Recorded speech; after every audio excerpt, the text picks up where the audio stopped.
de manera complementaria, si lo tienen, les va a permitir refinar mejor este grupo.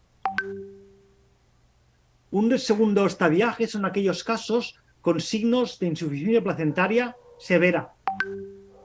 Y esta viene determinada por la presencia de un flujo ausente en la arteria umbilical. Como también sabemos, en el otro extremo, que los casos que tienen unos factores angiogénicos muy altos son también muy sugestivos de que ahí hay un problema no diagnosticado placentario, en aquellos casos con arteria umbilical pulsátil, pero con angiogénicos muy altos, sean muy cuidadosos porque son casos de alto riesgo de desarrollar una preeclampsia en los próximos días o de presentar alguna complicación tipo desprendimiento de placenta. Un tercer estadiaje son aquellos casos en los cuales sospechamos una acidosis. Esta acidosis la sospechamos por un ductus venoso pulsátil o por la presencia de un flujo reverso a nivel de la arteria umbilical. Y finalmente, un último estadio son aquellos casos en los cuales hay una clara sospecha de acidosis y que esta ya está establecida. Esta alta sospecha la hacemos cuando hay un flujo ausente o reverso en el ductus venoso o cuando hay un patrón patológico en el registro cariotocográfico en forma de una variabilidad a corto plazo disminuida o en forma de la presencia de desaceleraciones. Por lo tanto, y para resumir este segundo bloque, en la primera parte en el primer bloque he tratado de la identificación del feto pequeño con sus matices. Lo vamos a detectar como aquel con un peso fetal estimado por debajo del percentil 10. El Doppler de la umbilical, uterina, cerebroplacentario, la severidad de la restricción biométrica y, complementariamente, si lo tienen, el ratio de angiogénico les va a permitir hacer una diferenciación entre el feto pequeño constitucional y aquel que tiene una restricción de crecimiento. Y una vez ya diagnosticada esta insuficiencia placentaria, la diferente combinación de parámetros les va a permitir establecer un estadiaje que va a ser lo que va a dictar luego el manejo, la monitorización y el parto en estos casos, que es el objeto del último bloque que vamos a hacer después del descanso. Ahora, si les parece, paramos aquí, completamos la discusión del bloque de clasificación antes del descanso para abordar ya el último aspecto importante que va a ser el manejo. Frances, no sé si tienes desactivada la cámara expresamente o no, que No, se... en absoluto. Sí. Vale, no se me ha visto, pero se me ha oído bien, ¿no? Sí, se ha oído perfecto y se veía en las diapositivas. No quería interrumpirle. Estupendo. Estamos recibiendo preguntas intentando dar paso a algún participante también en directo. La otra pregunta que nos hacían también ahora es sobre el istmo aórtico, que no has comentado nada en la presentación. Antes estaba presente en el protocolo y en algún momento dejó de ser un criterio, ¿no?, de clasificación. ¿Por qué? Y también nos preguntaban si había algún consejo para su medición, si podemos dar algún consejo. Vale, pues es muy buena pregunta y me alegra que alguien lo haya notado, lo haya notado a faltar. Claro, el istmo aórtico, cuando es reverso, nos está indicando que el cerebro se está perfundiendo con sangre muy poco oxigenada, porque las resistencias en el territorio placentario son tan altas que en este segmento vascular, en el istmo aórtico, el flujo ocurre de manera reversa. Y con lo cual no es de extrañar que este cerebro que se oxigena con sangre tan pobre, pues tenga un mayor riesgo de presentar secuelas neurológicas. Lo cierto es que el istmo aórtico funciona muy bien en aquellos casos que existe una arteria cerebral media patológica para poder identificar qué casos tienen un especial riesgo. Es decir, es una redistribución hemodinámica plus, es una redistribución hemodinámica severa. Por lo tanto, formaba parte de nuestro estadio 2 de una insuficiencia severa que se manifestaba por una redistribución a su vez severa. ¿Qué ventaja tiene el istmo aórtico? Que se altera a medio camino entre los marcadores crónicos y los marcadores agudos. Nos permitía poder hacer una foto en esta caja negra que es el feto entre la alteración de los agudos, de los crónicos y la alteración de los agudos. De manera típica, el istmo aórtico se volvía reverso una semana antes de la aparición de un ductus venoso patológico. Y antes, pues formaba parte de nuestro estadio 2, cuando era un flujo reverso, como ven aquí. Hasta aquí las bondades del istmo aórtico. A partir de ahora, maleficencias del istmo aórtico. La primera es que es un parámetro difícil. A diferencia del resto de parámetros que he mencionado, incluso el ductus venoso, el istmo aórtico requiere no solo una adquisición, sino un mantenimiento de competencias. Aquí ven 4 personas entrenándose a hacer un istmo aórtico y fíjense como uno fue competente a los 86 intentos, otro a los 73, otro que pues le fue muy bien y solo necesitó 31, pero hubo otro que nunca llegó a ser competente después de 100 intentos, después de 100 fetos. Por lo tanto, es un parámetro difícil, difícilmente exigible a toda la población de operadores que hacen DOP. El segundo aspecto es que una vez utilizamos la arteria umbilical, el istmo aórtico nos va a dar poco rendimiento. Y esto se ve mejor aquí. Fíjense cómo del total de casos que tenían un istmo aórtico reverso, el 85% tenían un flujo umbilical ausente. Por lo tanto, si en lugar de utilizar el istmo aórtico reverso como estadio 2 utilizan el flujo ausente, perderán solo un 15%. La inmensa mayoría de ellos tienen un flujo ausente en la arteria umbilical. Van a perder muy poquitos, un 15-20%.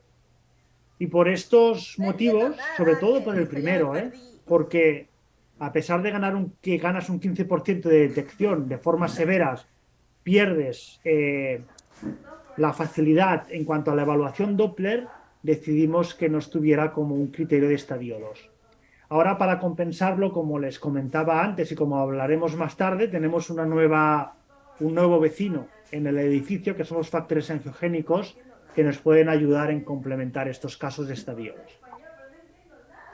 Claro, pero yo creo que, o sea, en esencia, como has dicho, ¿no? Estrictamente hablando, hay algún caso, pero en general, el, eh, por la forma, por lo que te detecta el istmo aórtico, que es que el istmo aórtico te detecta que hay mucha hipertensión en la parte de abajo del cuerpo y mucha vasodilatación en la parte de arriba, y que la sangre, en el momento de la diástole, es que es como succionada por las arterias cerebrales que están muy dilatadas, ¿no? Y se te llevan para arriba, ¿no? Cuando tú miras el flujo en la arteria umbilical y está reverso, estás viendo casi lo mismo que lo que ve el istmo aórtico cuando está reverso. Hay un pequeño porcentaje, muy pequeño porcentaje de casos en los cuales la umbilical todavía no es reversa y el ductus y el istmo aórtico sí lo es. Es muy raro, es rarísimo, ¿eh? Y esa es la razón, ¿no? Yo creo, o sea, en esencia es que estás mirando lo mismo y estás complicando un poco la exploración. Y realmente cuando se veía el número de casos en los que tenía sismo aórtico alterado sin una umbilical alterada, realmente era excepcional. Y esa es la razón, es que te está diciendo lo mismo la reversión en la diástole de la umbilical que el istmo aórtico. Y otra bondad del istmo aórtico es la segunda parte de la pregunta, que son los aspectos técnicos, ¿no? ¿Cómo se puede hacer? El istmo aórtico tiene la característica que cuando es difícil en el plano sagital, que es el que están viendo aquí, es fácil en el plano transverso, en el corte de la V. Y al contrario, cuando está difícil en el transverso, está fácil en el sagital. Y eso es una ventaja técnica del istmo aórtico. Cuando lo colocas en el plano transverso, en el plano de la V, tienes que hacerlo muy muy cerca del vértice de la V en la aorta. El istmo aórtico, recuerdo que la primera vez que me lo explicaron me dijeron que era como un preservativo, la aorta, perdona, y que el istmo aórtico es el reservorio del preservativo. Por lo tanto, tienes que colocarlo en el extremo del vaso. Y cuando no lo conseguimos fácil en el sagital, pasa al transverso y viceversa. Pero la verdad es que por eso lo quitamos, ¿no? Y también pues, nos dio pena porque habíamos publicado bastante sobre istmo y habíamos escrito formas de medirlo y nos parecía que iba a aportar mucho, pero nos lo criticaban y claro, con cierta razón, ¿no? Por lo tanto, claro, realmente si lo quieres medir está bien, pero claro, ¿cuál es la mejor forma de medir el istmo aórtico? Pues no mirándolo, ¿eh? Esa es la mejor forma de medirlo. Pues, si os parece, tenemos preparada ya a Goretti Vallés. Si puedes activar tu audio para hacer la pregunta.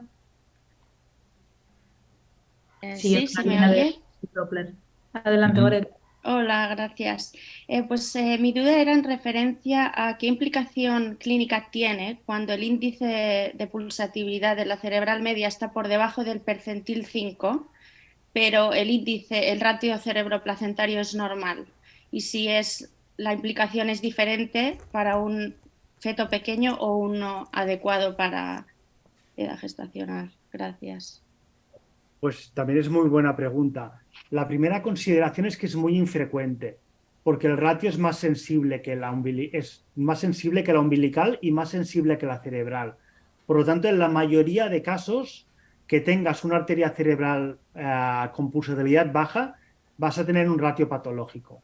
Solamente en aquellos casos extremos en los cuales una vasodilatación cerebral te queda compensada por una umbilical espectacular, vas a tener la vasodilatación cerebral con un ratio patológico, que esto es muy poco frecuente. Cuando ocurre, tiene valor. Por lo tanto, un estadio 1 lo consideramos cuando esté alterado el ratio, la cerebral, la umbilical o la uterina, cualquiera de estas cuatro, ¿eh? Por lo tanto, sí que tiene valor. Esa es en cuanto a la primera parte de la pregunta, que es la más sencilla.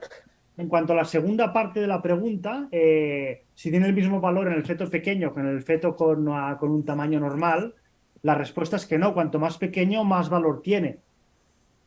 ¿Quiere esto decir que en el feto que no está por debajo del percentil 10 no tenga valor? Sí, pero cuanto más aleja de este percentil 10, menos valor va a tener, pero sí que tiene valor. Como resumen, podríamos decir que en la población general el uso del ratio les va a permitir evitar un caso de morbilidad severa por cada 300 fetos en los cuales lo evalúen, ¿eh? Y dejo a la discusión si es un número muy alto o un número muy bajo.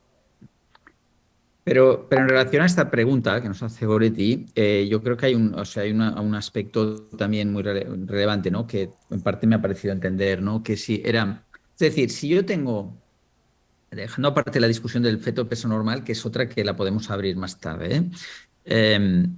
Pero si yo tengo un feto que lo he clasificado como estadio 1 y porque tenía un ratio cerebroplacentario, yo creo que la situación más común que te vas a encontrar no es que tengas un CPR normal y una cerebral media alterada. Eso te puede pasar, pero como dice Francesc, te va a pasar en uno de cada 30, uno de cada 100 casos, ¿eh? Lo que te va a pasar es que hay casos que tienes el CPR alterado y la cerebral media está en el percentil 15 o 20. Y hay otros que tienes el CPR alterado, pero la cerebral media encima está por debajo del P5. O sea, tiene vasodilatación. ¿Y eso implica peor pronóstico? O sea, ¿eso implica algún cambio en el manejo? Claro, sí, en el sentido de que cualquier alteración Doppler, ya sea solamente en la cerebral como en el ratio, nos va a permitir clasificar ese feto como una insuficiencia placentaria. ¿Y por qué ocurre esto? Esto ocurre porque por defecto, y esto fue la enseñanza del Digitat, del cual seguro que luego vas a hablar, ¿no, Eduard, del Digitat? ¿Es que sí? Pues muy poco. Bueno, si lo Bueno, preguntan, sí, si lo preguntan, sí, pero... vale, pues entonces, ya que no esto lo enseño aquí simplemente. Mirad, el Digitat fue un randomizado que fue muy influyente en su momento, que se realizó en los Países Bajos, en el cual comparaban a las 37 semanas la conducta expectante versus la finalización activa. Y no fueron capaces de encontrar diferencias. Y esto se tradujo en todas las guías en su momento en que cualquier feto pequeño se tenía que finalizar. Porque como no había diferencias, pues mira, para ahorrarte los casos de muerte poco frecuente, pero realmente muy con mucha implicación clínica que ocurren a partir de las 37 semanas, lo razonable era la inducción a partir de las 38 semanas. Es decir, que por defecto la conducta sería la finalización. Si ustedes me dijeran, mira, yo no quiero hacer ningún Doppler, ¿qué tengo que hacer? Pues parir todos los fetos pequeños a partir de las 37 semanas. El Doppler no nos sirve para detectar qué fetos parir antes, nos sirve para lo contrario, Goretti. Nos sirve para asegurarnos de que ese feto no tiene un problema placentario. Y la mejor manera de asegurarlo es que lo tenga todo normal. Y cuando digo todo normal, digo el ratio, la umbilical, la cerebral, la uterina, y más recientemente, que quizás sí que Eduard lo comentas también en tu bloque, los factores angiogénicos.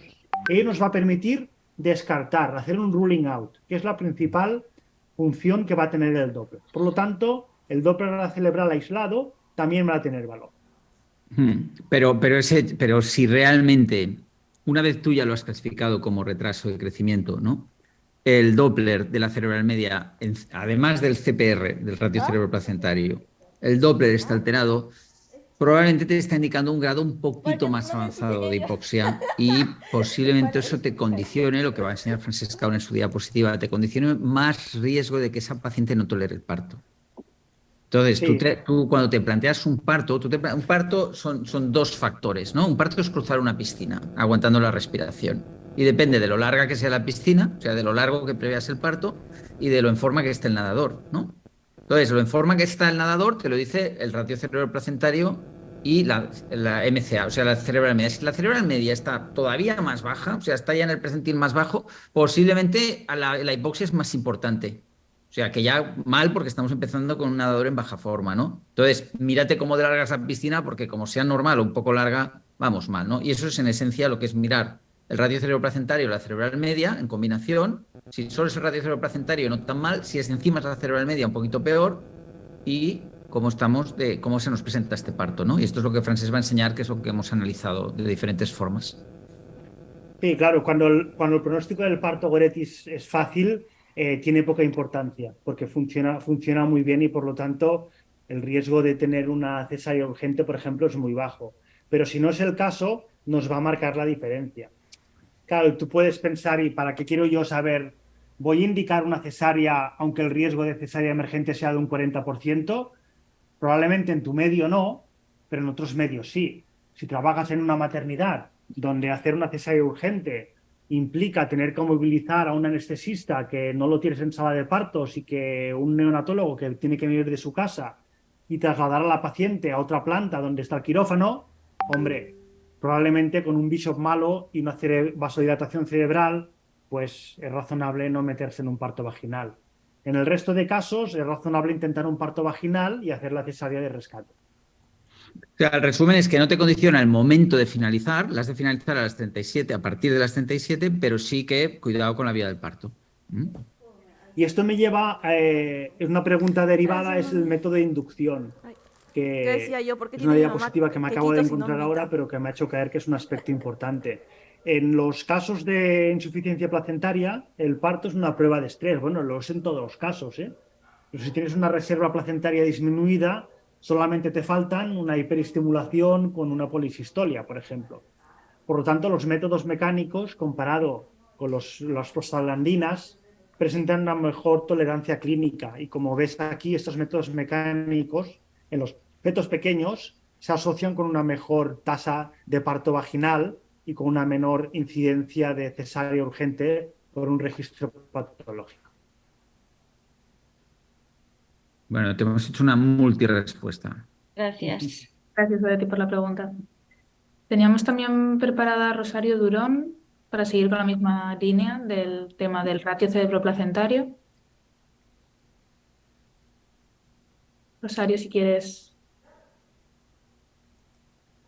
Bienvenida. No te escuchamos ahora. Tienes activado el micrófono, pero no te escuchamos. ¿Ahí me escuchas? Ahora, Un Flojo, poquito pero flojo. Gracias. Buenos días a todos mis queridos maestros. Buenos días acá en México. Bueno, pues mi pregunta era porque en más o menos 2019, no recuerdo que salió un artículo en el White Journal hablando de esto de cómo el ratio cerebroplacentario entre la semana 35 y 37 no era pobre, o sea, ahí la conclusión era de que era pobre marcador o pobre como predictor de un resultado perinatal acerca. Ahora que lo volvemos a hablar, sé que hay otro estudio que no, si no me recuerdo, del doctor Rayán estaba involucrado en el ratio 37, donde se hablaba nuevamente de este valor. O sea, mi pregunta era, entonces, ¿cuándo es mejor medirlo? Hablando de restricción, ¿no? Ya quedamos que hay que hacerle la detección en las 37 semanas y que, bueno, que lo veamos a las 35, a las 37 nos vale más el peso, ¿no? Hablando de detección y peso. Y luego ahí le hacemos a todos, decía, la umbilical. Por ejemplo, yo no tengo acceso al fetal growth factor a realizarlos a todos los pacientes. Pero bueno, hacemos la umbilical. ¿Y qué hago ahí? Hago rutinariamente el ratio cerebroplacentario en las 37. ¿Y tiene un mejor valor en los fetos pequeños? ¿O lo hago solo a los que tengan la umbilical mal? o cómo me voy le voy a hacer rutinariamente, o si no veo que el feto está pequeño a las 37 ya no lo hago y solo hago lo umbilical. Mira, al principio de tu intervención, Rosario, has dicho la palabra clave. Has dicho, es un pobre detector del mal resultado. Y digo que es la palabra clave porque, en definitiva, la definición de este mal resultado es lo que va a condicionar la respuesta. ¿Qué ocurre? Que cuando por mal resultado entiendes de manera liberal cualquier alteración del parto, es decir, una cesárea urgente, un pH bajo, un ingreso en neonatología, es muy pobre predictor, no funciona bien. Funciona bien en la población general para detectar la morbilidad severa. Por morbilidad severa se entiende la neurológica, el ingreso en la UCI durante más de 10 días, la patología isquémica, por ejemplo, intestinal. Para esto sí que funciona bien el ratio en la población general. ¿Lo tienes que utilizar o no? Te voy a dar los números. En población general vas a tener que hacer 330 ratios para poder prevenir un caso de morbilidad severa. Y para poder prevenir este caso, vas a tener que realizar 15 inducciones. Es decir, que tienes que realizarlo en muchos casos para ahorrarte una morbilidad severa. Pero para mí vale la pena, porque una morbilidad severa tiene mucho impacto clínico y también impacto en las familias. Por lo tanto, para mí es un precio a pagar, pero tienes que ser consciente que vas a poder predecir solamente los casos más severos y, por lo tanto, más infrecuentes. Y esto hace que lo tengas que hacer en muchos casos para poder prevenir uno solo. Bueno, a ver, sí, vamos a traducir un poco. O sea, en el feto pequeño, sin ninguna duda, le has de hacer un ratio cerebroplacentario. Esto, ninguna duda, ¿eh? La discusión que ha habido durante muchos años es, ¿el ratio cerebroplacentario vale la pena hacerlo aunque el feto no sea pequeño? Es decir, en toda mi población, porque todos sabemos que es lógico pensarlo, que hay restricciones de crecimiento que no les ha dado tiempo a bajar por debajo del percentil 10. Yo era un feto que iba tan feliz que en mi percentil 70 y a las 34 semanas, 33, mi madre empieza con un fallo placentario, bueno, mi madre y yo, porque la placenta es del feto, y resulta que he hecho una restricción realmente, pero me he quedado en el percentil 20. No he llegado a bajar del 10, pero yo tengo una restricción. Y eso me pone en riesgo de que después de las 37 semanas, cuando la madre empiece a tener contracciones nocturnas, ese feto tenga un problema o se muera, que es por eso por lo que se mueren a partir del término, los fetos, porque tienen un estado basal, no están mal, pero tienen mala reserva. Y eso es lo que estoy intentando detectar, ¿no? Y el tema era, ¿cómo puedo detectar esos fetos con restricción, pero que el peso no me los detecta, ¿no? Con peso normal, ¿no? Durante muchos años se ha propuesto el ratio cerebroplacentario. La verdad es que nosotros hemos sido súper escépticos. Hemos sido súper escépticos y nos llevamos pues, bastantes años diciendo que hasta que no haya una evidencia clara. Y bueno, y al final, pues la única evidencia que de momento va a haber es, al final, pues si nos decidimos hacer un estudio, un ensayo clínico, y lo que te está diciendo Francesc, que son los resultados de ese ensayo clínico, que estrictamente hablando no lo hemos publicado y no podemos decirlos claramente. No sé si por eso lo has dicho de forma tan críptica, Francesc, pero en esencia nuestra conclusión es que, hombre, de algo, parece que sí, que de algo sirve, ¿no? Claro, pero para prevenir solamente los casos severos. Para prevenir cesáreas, no lo hagas, porque no te va a servir.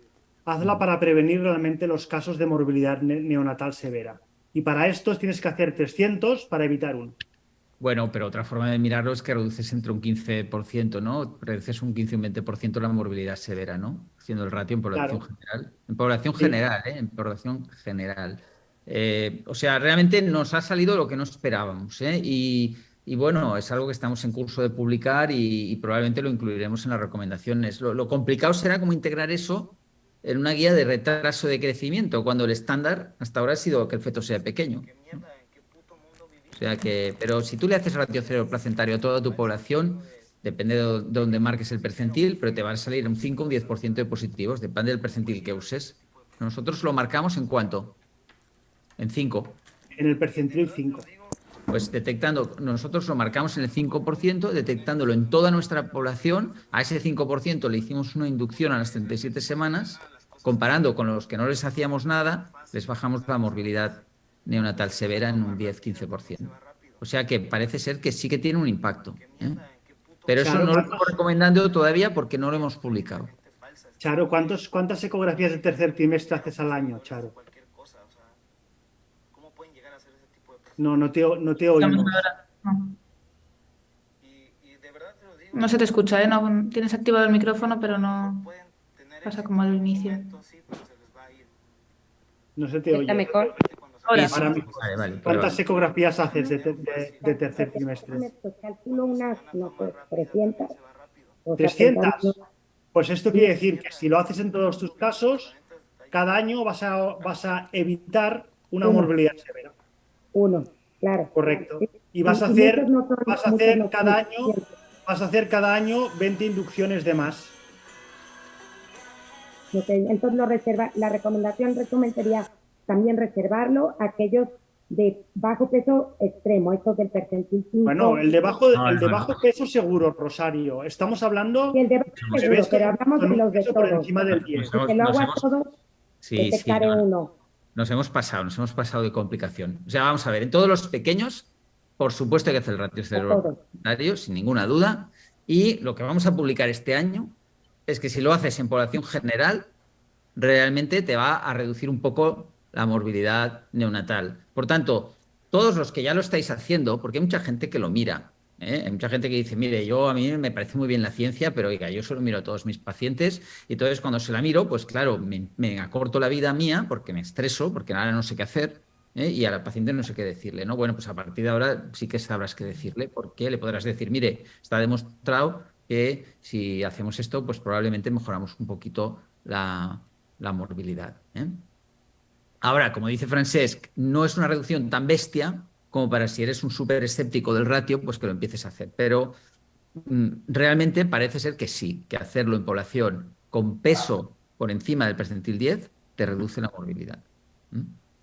Y eso lo vamos a publicar este año en un estudio randomizado con 10.000 pacientes, que es el único y el más grande que se ha hecho. Mira, de cada 1.000 partos, en población general tienes 7 morbilidades severas. Induciendo con ratio vas a tener 4. De 7 por 1.000 a 4 por 1.000. ¿Eso es poco o mucho? Bueno, eso lo dejo a No está vuestra mal, consideración. no está mal, no está mal. Venga, vamos a última pregunta, antes de cerrar el bloque. Muchas gracias, Rosario. tenemos preparada a la doctora Mariel. Hola, ¿qué tal? Estamos. Hola. Adelante. Bien. Mi pregunta es, en aquellos fetos con restricción de crecimiento precoz y que tienen un flujo ausente o reverso del umbilical, ¿qué impacto tienen los corticoides que utilizamos para la maduración pulmonar en cuanto a la mejoría del flujo y por cuánto tiempo podemos ver esa mejoría? Vale, mira, un preámbulo a tu pregunta. ¿Se tiene que dar corticoides para la maduración pulmonar en los prematuros con restricción de crecimiento?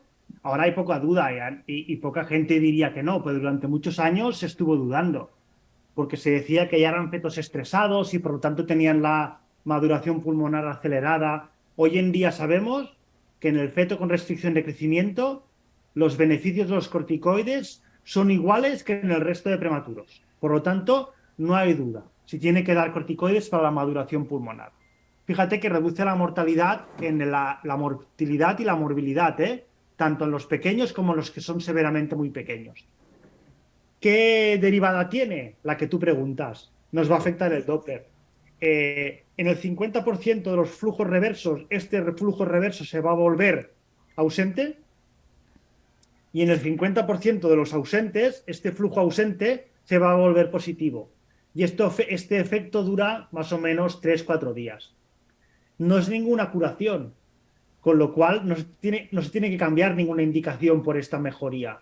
Una vez ya has establecido la indicación de parto, no tienes que cambiar esta indicación por esta mejoría de la arteria umbilical. Los corticoides se han de dar cuando indicas el parto. En un flujo ausente, cuando llegas, por ejemplo, a las 34 semanas. Das los corticoides, 2 dosis y finalizas al siguiente a los 2. Si haces un Doppler, que lo debes hacer para mirar que no evolucione a otra forma, que no haya un ductus pulsátil, por ejemplo, reverso, Lo que no tienes que hacer es cambiar tu decisión por una mejoría de la arteria umbilical, porque el efecto luna de miel dura estos 3-4 días.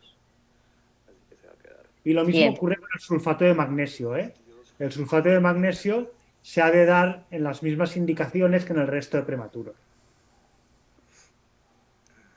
Bueno, muchísimas gracias. A ti. También nos preguntaban en realidad, claro, desde la primera ecografía con alteración del Doppler, en la cual ya sospechamos que vamos a clasificar como tal, hasta la siguiente ecografía donde lo podemos clasificar a las 6 horas o 12 horas, dependiendo, ¿no?, de la alteración. En ese rato puede haber ya una mejoría del Doppler transitoria por los corticoides. Ah, sí, sí, el efecto es inmediato. En media hora tienes efecto. Disminuye la tensión arterial fetal. Perdón, aumenta la tensión arterial fetal y esto produce una mejoría transitoria, pero una mejoría transitoria que no implica ninguna curación, de la placenta, implica un efecto de luna de miel. Mm, No es un tratamiento la insuficiencia placentaria a los corticoides. mm. No, lo que dice Leticia también, claro, es una situación clínica real, ¿no? Porque quizás no hemos insistido por ser un tema de metodología, pero yo antes lo quería comentar, se me ha olvidado. Claro, cuando hablamos de la cerebral media, por supuesto, pero siempre asegúrate que la confirmas, porque la cerebral media, pensad que es el parámetro más volátil de todos los que estamos hablando, es el más volátil, la cerebral media, porque una simple decúbito materno con un poquito de bradicardia te hace una cerebral media vasodilatada que al cabo de 20 minutos te desaparece. El ductus no tanto, pero o la arteria con un flujo reverso, una arteria umbilical, eso ya no va, eso no es un hallazgo pero sí, podría pasar, ¿no? Que le haces una umbilical reversa y estrictamente la deberías confirmar al cabo de unas horas, pero bueno, hay algunos parámetros que te los crees más, ¿no? Una umbilical reversa te la crees más, ¿no? Una vasodilatación cerebral Sí. sí te la puedes creer, pero cuidado, que si no te cuadra muy bien, espérate que a lo mejor es que la señora, yo qué sé, se ha mareado un poquito, ¿eh?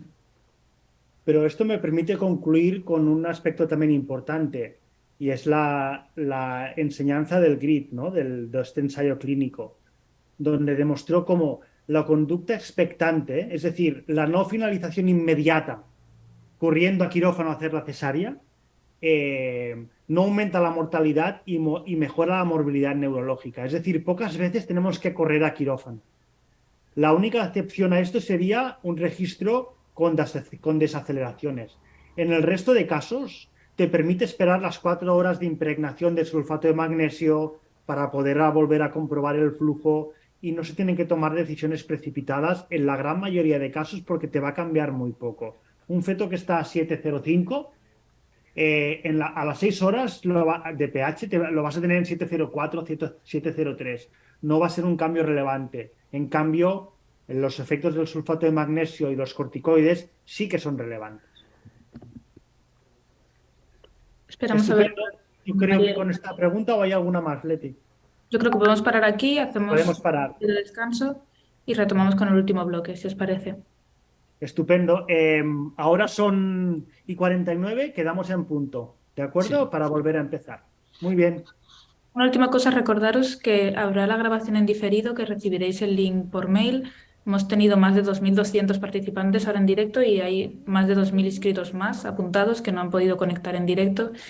Y por eso recordaros que recibiréis próximamente el link para poder ver en diferido este webinar. Continuamos en 10 minutos. Hasta ahora.